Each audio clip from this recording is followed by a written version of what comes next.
Hello friends, welcome to my channel beats of board. आज की इस वीडियो में हम मैथ्स से, जैसा कि जो हमारा लेटेस्ट सैम्पल पेपर आया है मैथ्स का, तो उसमें हमने देखा है कि हर जो उसमें पेपर है उसमें केस स्टडी बेस्ड क्वेश्चंस आ रहे हैं। तो अभी ये जो पीडीएफ है मेरे पास, ये सीबीएसई बोर्ड के द्वारा पब्लिश किया गया। सीबीएसई बोर्ड के द्वारा मैथ्स का क्वेश्चन बैंक उसके ऑफिशियल वेबसाइट पर, जो कि cbse.nic.in है, उस पर लॉन्च किया गया है। तो वहाँ से आप उसको डाउनलोड कर सकते हैं। तो हम जो है हर वीडियो में जो है हर चैप्टर से जो case study based question CBSE board के द्वारा किए गए हैं उनका जो है सॉल्यूशन देखते हैं कि क्या क्या मतलब किस टाइप के क्वेश्चंस आएंगे, और उसका सॉल्यूशन भी जो हम इस वीडियो में देखेंगे। तो सबसे पहले हम इस वीडियो में जो है चैप्टर नंबर फर्स्ट, जो कि रियल नंबर से हमारा, उस पर आधारित जो केस स्टडी बेस्ड क्वेश्चंस हैं सीबीएसई बोर्ड के द्वारा दिए गए हैं, उनको हम सॉल्व करते हैं। तो सबसे पहला केस स्टडी बेस्ड, यहाँ पे केस स्टडी 1 दिया हुआ है हमारा, इसको पढ़ते हैं हम। तो to enhance the reading skills of grade 10 students, the school nominates you and two of your friends to set up a class library. There are two sections, section A and section B of grade 10th. There are 32 students in section A and 36 students in section B. तो इसमें क्या बोल रहा है कि ये एक case study दिया हुआ है कि क्लास 10th है, उसमें जो है दो सेक्शंस है, सेक्शन ए और बी, और ए में जो है 32 स्टूडेंट्स हैं और बी में 36 स्टूडेंट्स हैं। तो इससे हमारा क्वेश्चन यहाँ पे पूछा है कि सबसे पहला क्वेश्चन पूछा हुआ है कि what is the minimum number of books you will acquire for the class library so that they can be distributed equally among students of section A और सेक्शन बी। तो यहाँ पे maximum number of equally distribute करने के लिए minimum number of books को पूछ रहा है, को निकालने के लिए बोल रहा है। तो जब मिनिमम निकालने के लिए बोलता है तो एलसीएम यानी लिस्ट कॉमन मल्टीपल, तो हम इन दोनों जो नंबर्स है 32 और 36 उनका एलसीएम निकालेंगे, वही इसका हमारा जो है सॉल्यूशन होगा। तो जब हम 32 और 36 का एलसीएम निकालेंगे, मैंने उसका एलसीएम निकाल रखा है, आप खुद कॉपी पेन लेके जो है इसको सॉल्व करने का कोशिश कीजिएगा। तो आप 32 और 36 का तो एलसीएम अगर आप निकालेंगे तो 288 आंसर आएगा। तो इसका आंसर जो है 288 होगा। लिस्ट नंबर पूछ रहा है इसलिए हमने यहाँ पर जो है इसका एलसीएम निकाल देंगे। फिर सेकंड क्वेश्चन ऐसे दिया हुआ है कि if the product of two positive integers is equal to the product of their HCF and LCM is true, then HCF of 32 36 is. अब बोल रहा है कि हमने जो चैप्टर फर्स्ट था हमारा क्लास 10 में रियल नंबर्स, उसमें हमने ये पढ़ा हुआ है कि जो दो पॉजिटिव इंटीजर्स होते हैं तो उन दोनों पॉजिटिव इंटीजर्स का जो मल्टीप्लिकेशन होता है वो उनके एचसीएफ और एलसीएम के मल्टीप्लिकेशन के इक्वल होता है। ये जो है ये रूल हमने पढ़ा हुआ है। तो यहाँ पे बोल रहा है कि जो प्रोडक्ट अगर एचसीएफ और एलसीएम के दोनों नंबर्स का प्रोडक्ट अगर एचसीएफ और एलसीएम के प्रोडक्ट के इक्वल होता है तो हमें 32 और 36 का एलसीएम बताना है। तो अभी जो फर्स्ट क्वेश्चन था हमारा उसमें हमने एलसीएम निकाला है इन दोनों नंबर्स का। तो एचसीएफ निकालने के लिए हम क्या करेंगे, जो दोनों नंबर्स है 32 और 36 उन दोनों को मल्टीप्लाई करके इसमें जो हम एलसीएम से डिवाइड कर देंगे। एलसीएम हमारा क्या था 288, तो इसको हम सॉल्व करेंगे तो हमारा जो है आंसर निकल के 4 आएगा। तो इस फॉर्मूले से हम लोग निकाल देंगे कि 32 और 36 का एलसीएम जो है वो एचसीएफ जो है 4 हो जाएगा। तो ऑप्शन भी हमारा जो है वो करेक्ट हो जाएगा। तो देख रहे हैं कितने इजी क्वेश्चन जो है कि सिर्फ थोड़ा सा हमें दिमाग लगाना है तो ये क्वेश्चन जो है 1 मिनट में फट से सॉल्व हो जाएंगे। फिर थर्ड क्वेश्चन हमारा दिया हुआ है कि 36 को हम कैसे जो है प्राइम नंबर्स के प्रोडक्ट के रूप में एक्सप्रेस कर सकते हैं। तो सिंपली हमें क्या करना है, 36 का एलसीएम निकालना है। तो 36 का एलसीएम निकाल के हम इसका प्राइम फैक्टर निकाल सकते हैं। बहुत ही छोटे क्लास से हम सीख रहे हैं। तो 36 के प्राइम नंबर में 36 के एलसीएम में क्या आएगा, तो इसका जो प्राइम फैक्टराइजेशन होगा वो कुछ ऐसे हो जाएगा 2 इंटू 2 इंटू 3 इंटू 3। ओके, यानी इसको हम लोग ऐसे लिख सकते हैं 2 की पावर 2 इंटू 3 की पावर 2। तो ऑप्शन जो इसमें ए है हमारा 2 की पावर 2 इंटू 3 की पावर 2, ये हमारा करेक्ट हो जाएगा। ये प्राइम फैक्टराइजेशन होगा 36 का। फिर क्वेश्चन नंबर 4 यहाँ पे दिया हुआ है कि 7 इंटू 11 इंटू 13 इंटू 15 प्लस 15 ये क्या नंबर है, कैसा नंबर है। तो ये भी एनसीईआरटी अगर आपने सॉल्व किया होगा तो आप इस क्वेश्चन को भी आसानी से सॉल्व कर लेंगे। तो इसमें क्या है कि प्लस है, प्लस या माइनस रहता है तो फिर हम कुछ चीज़ों को जो कॉमन होता है उसको कॉमन ले लेते हैं, ऐसा करते हैं।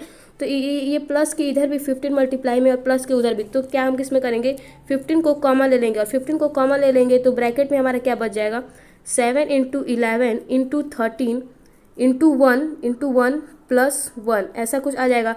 और फिर इसका जो है वैल्यू कुछ आ जाएगा, मान लीजिए कि 15 हो जाएगा और यहाँ ब्रैकेट के बाहर है तो इंटू, और यहाँ पे मान लीजिए कि मल्टीप्लाई करने पर x आ रहा है। तो ये जो हम लोग जो ये पूरा नंबर से इसको हम दो नंबर्स के प्रोडक्ट के रूप में लिख सकते हैं ना। तो दो प्रोडक्ट्स के रूप में हम लोग लिख सकते हैं, दो नंबर के प्रोडक्ट्स के रूप में। तो यानी कि ये नंबर क्या है, ये कंपोजिट नंबर है। तो ऑप्शन बी हमारा करेक्ट हो जाएगा कि कंपोजिट नंबर है। कंपोजिट नंबर्स क्या होते हैं, यहाँ पे फिर से एक कॉन्सेप्ट हम देख लेते हैं। प्राइम नंबर्स क्या होते हैं, तो ऐसे नंबर जो कि एक से कटे और स्वयं से कटे, मतलब उनका कोई और जो डिवीजन एक और उस नंबर के अलावा कुछ और ना हो, तो वो हमारे नंबर्स प्राइम नंबर होते हैं। जैसे कि हमारा 3 हो गया, 2 हो गया, 2 हमारा स्मॉलेस्ट प्राइम नंबर है। 5 हो गया, ये केवल 1 से और स्वयं से कट सकते हैं। जैसे 5 है वो केवल 1 से कटेगा और 5 से कटेगा, तो ये हमारा प्राइम नंबर है। और कंपोजिट नंबर्स क्या होते हैं, तो कंपोजिट नंबर इसको हम हिंदी में भाज्य संख्याएं बोलते हैं। तो ऐसी संख्या है जो एक और स्वयं के अलावा किसी दूसरे भी नंबर से डिविजिबल हो, उसे हम कंपोजिट नंबर बोलते हैं। जैसे कि 4 है हमारा, तो 4 हमारा 1 से भी कटता है, 2 से भी कटता है और 4 से भी कटता है। तो इसके 1 और 4 के अलावा एक 2 एक डिवीजन है इसका, तो इसलिए 4 जो है हमारा स्मॉलेस्ट कंपोजिट नंबर होता है। ठीक है, तो इसमें जो है हमारा ये नंबर जो है कंपोजिट नंबर हो जाएगा, क्योंकि इसे हमने दो नंबर्स के प्रोडक्ट के रूप में शो कर दिया था। फिर इससे क्वेश्चन नंबर 5 हमारा दिया हुआ है कि if P and Q are positive integers such that P is equal to A B square and Q is equal to A square B, where A and B are prime numbers, then the LCM of P and Q is. तो इसमें क्या बोल रहा है कि P और Q जो है दो पॉजिटिव इंटीजर्स हैं। पी का प्राइम फैक्टराइजेशन जो है वो ए बी स्क्वायर है और क्यू का ए स्क्वायर बी, और जहाँ पर ए और बी जो है प्राइम नंबर्स है, तो हमें एलसीएम बताना है पी और क्यू का। तो किसी भी जब ऐसे वेरिएबल का हमको एलसीएम निकालने के लिए आएगा, तो जो इसके प्राइम फैक्टर्स में जो नंबर्स या डिजिट या अल्फ़ाबेट्स है उसके हाईएस्ट पावर का जो है हम प्रोडक्ट ले लेते हैं। जैसे कि इसमें क्या है, ए बी स्क्वायर है, P is equal to A B square है और Q is equal to A square B है। तो इसमें ए का पावर 1 है, इसमें ए का पावर 2 है, तो जो हाईएस्ट पावर है उसको हम लोग ले लेंगे, तो यानी ए स्क्वायर हो जाएगा। फिर बी भी इसमें 2 है और इसमें 1 है, तो बी का पावर हाईएस्ट क्या है 2, तो बी का भी पावर हम लोग हाईएस्ट 2 ले लेंगे। तो ये जो नंबर आएगा यहाँ पे ये हमारा एलसीएम हो जाएगा। तो ऑप्शन बी जो होगा यहाँ पे कि ए स्क्वायर इंटू बी स्क्वायर, ये हमारा करेक्ट है, ये पी और क्यू का एलसीएम हो जाएगा। यहाँ पे आंसर भी है जो है इसका दिया हुआ है, तो इसका आंसर आप मिला सकते हैं। तो हमने जो जो आंसर निकाला था वो हमारा सारा करेक्ट है। मैंने इसको सॉल्व करके रखा हुआ है, इसलिए मैं जो है डायरेक्टली आपको बता पा रही हूँ कि ये क्वेश्चन जो है होंगे। आप एक बार फिर जो है खुद कॉपी पर पेन से इन सबको ट्राई करके आंसर खुद लाने की कोशिश कीजिएगा, वीडियो को पॉज करके। फिर अब इसी चैप्टर से हम case study based 2 second question देखते हैं। तो देखा आपने फर्स्ट क्वेश्चन जो है मतलब बिल्कुल ईजी था एकदम, थोड़ा सा भी अगर हमने एनसीईआरटी भी पढ़ा होगा तो फर्स्ट केस स्टडी क्वेश्चन जो है आराम से सॉल्व हो जाएगा। केस स्टडी 2 को देखते हैं कि ये क्या बोलता है। A seminar is being conducted by an educational organization where the participants will be the educators of different subjects. The number of participants in Hindi, English and Mathematics are 60, 84 and 108 respectively. तो यहाँ पे case study क्या दिया हुआ है कि एक educational organisation में एक सेमिनार हो रहा है जहाँ पर जो पार्टिसिपेंट्स हैं वो अलग अलग सब्जेक्ट्स के एजुकेटर्स हैं यानी टीचर्स हैं, और जो हिंदी, इंग्लिश और मैथ्स के टीचर्स बता रहे हैं कि हिंदी में 60, इंग्लिश में 84 और मैथ्स में जो है 108 टीचर्स रिस्पेक्टिवली जो है पार्टिसिपेट किए हैं। तो अब इससे यहाँ पे क्वेश्चन पूछ रहे हैं हमारा कि फर्स्ट क्वेश्चन यहाँ पे दिया हुआ है कि in each room the same number of participants are to be seated and all of them being in same subject, the hence maximum number of participate that can accommodate in each room. तो इसमें क्या बोल रहा है कि हर room में जो है जो पार्टिसिपेंट्स की का नंबर है कि उनकी जो संख्या है वो हर रूम में सेम होनी चाहिए हर सब्जेक्ट की। तो इसलिए पूछ रहा है यहाँ पे कि मैक्सिमम नंबर ऑफ पार्टिसिपेंट्स क्या होगा जो कि एक रूम में एकोमोडेट किए जा सके, मतलब एक रूम में आ सके। तो यहाँ पे मैक्सिमम नंबर ऑफ पार्टिसिपेंट्स पूछ रहा है, इसलिए हम एचसीएम निकालेंगे। जहाँ भी मिनिमम निकालने के लिए कुछ बोलेगा तो वहाँ पर हम लोग एलसीएम निकालेंगे, और जहाँ पर भी कुछ मैक्सिमम निकालने के लिए बोलेगा तो वहाँ पर हम एचसीएफ निकालेंगे। तो यहाँ पे मैक्सिमम बोल रहा है, तो जो नंबर्स हमको दिए हुए हैं, याद हमको समझने की कोशिश नहीं करना, बस हमने मैक्सिमम देखा। तो जो नंबर्स हमको दिए हुए हैं यहाँ पे नंबर्स जो हमको दिए हुए 60, 84 एंड 108, इसका हमको जो है सिंपली एचसीएफ निकाल देना है। तो इसका एचसीएफ हम निकालेंगे तो 12 उसका एचसीएफ आएगा। मैंने उसको सॉल्व करके निकाला हुआ है, आप उसको खुद एचसीएफ उसका निकालिएगा, इससे आपका प्रैक्टिस भी हो जाएगा। तो 12 उसका आप देखेंगे कि एचसीएफ आएगा। तो यहाँ पे ऑप्शन बी हो जाएगा हमारा करेक्ट हो जाएगा कि 12 नंबर जो है मैक्सिमम नंबर ऑफ पार्टिसिपेंट्स हैं जो कि हर रूम में एकोमोडेट किए जा सकते हैं। फिर सेकंड क्वेश्चन पूछ रहा है यहाँ पे कि what is the minimum number of rooms required during the event, कितने मिनिमम कम से कम कितने रूम्स की आवश्यकता होगी सारे टीचर्स को एडजस्ट करने के लिए। तो देखिए एक रूम में मैक्सिमम कितने नंबर्स ऑफ पार्टिसिपेंट्स आ सकते हैं, उससे हम लोग जो है टोटल नंबर ऑफ पार्टिसिपेंट्स में डिवाइड कर देंगे तो हमारा नंबर ऑफ रूम्स आ जाएगा। तो टोटल नंबर ऑफ पार्टिसिपेंट्स क्या है, जो तीनों नंबर्स हमारे यहाँ पे दिए हुए हैं, कितने टीचर्स हैं 60 + 84 + 108, तो इसको हम ऐड करेंगे तो हमारा आएगा ये 180 और 240 और फिर 180 और ये 240 252 252 जो है हमारे टोटल पार्टिसिपेंट्स आ रहे हैं। ओके 252 टोटल हमारे पार्टिसिपेंट्स आ रहे हैं। और फिर यहाँ पे हमें दिया हुआ है 252 पार्टिसिपेंट्स आ रहे हैं, और एक रूम में मिनिमम कितने एक रूम में मैक्सिमम कितने आ रहे थे पार्टिसिपेंट्स तो 12 आ रहा था, तो 12 से हम लोग जो है 252 में डिवाइड कर देंगे तो यहाँ पे हमारा क्या आ जाएगा, टू बार में 24 और फिर 1 तो 21 जो रूम्स होगा, मैक्सिमम जो नंबर ऑफ रूम्स है वो 21 रिक्वायर्ड होगी। तो यहाँ पे डी ऑप्शन जो है हमारा करेक्ट हो जाएगा। फिर थर्ड क्वेश्चन यहाँ पे दिया हुआ है कि the LCM of 60, 84 and 108 is, तो इसको हम डायरेक्टली प्राइम फैक्टराइजेशन मेथड से या डिवीजन मेथड से डायरेक्टली जो हम इसका एलसीएम निकाल सकते हैं। और जब हम 60, 84 और 108 का एलसीएम निकालेंगे तो करेक्ट आंसर जो है हमारा 3780 आएगा।